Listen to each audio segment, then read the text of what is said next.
Gordon was cross. Why should Henry have a new shape, he grumbled. A shape good enough for me is good enough for him. He goes gallivanting off to Crewe, leaving us to do his work, and comes back saying how happy he feels. It's disgraceful.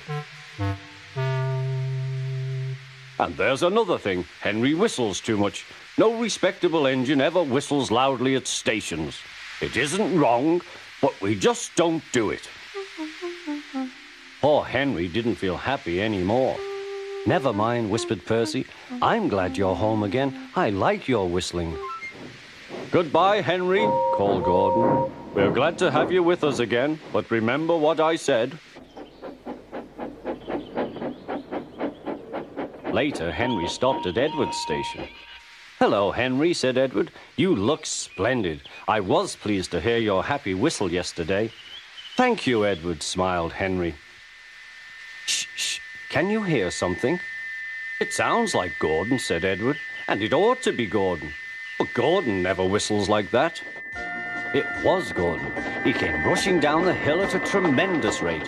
He didn't look at Henry, and he didn't look at Edward. He screamed straight through the station and disappeared. Well, said Edward. It isn't wrong, chuckled Henry, but we just don't do it. And he told Edward what Gordon had said.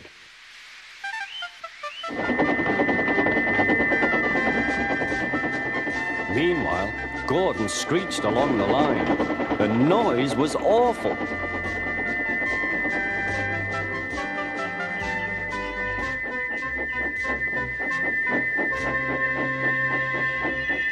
At the station, everyone held their ears. The Fat Controller held his ears too.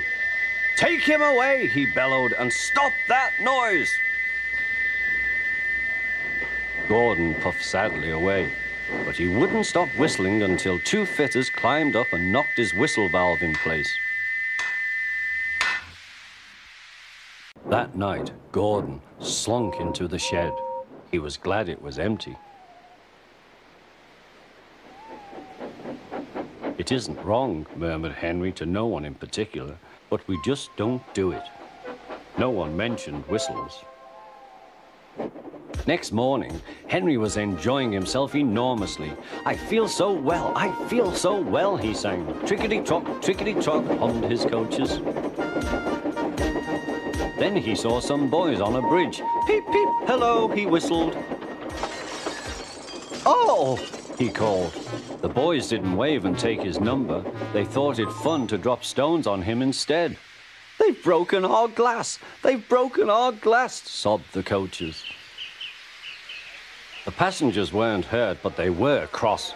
Call the police! No, said the driver. Leave it to Henry and me. What will you do? They asked. Can you keep a secret? Yes, yes. Well then, said the driver. Henry is going to sneeze at those boys.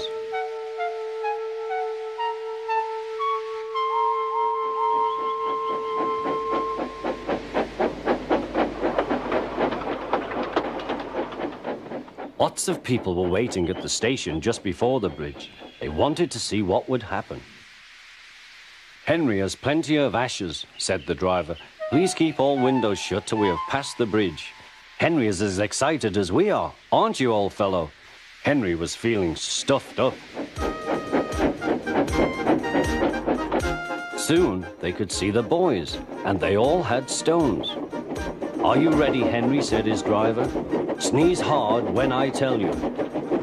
Now, he said. Achoo-shoo!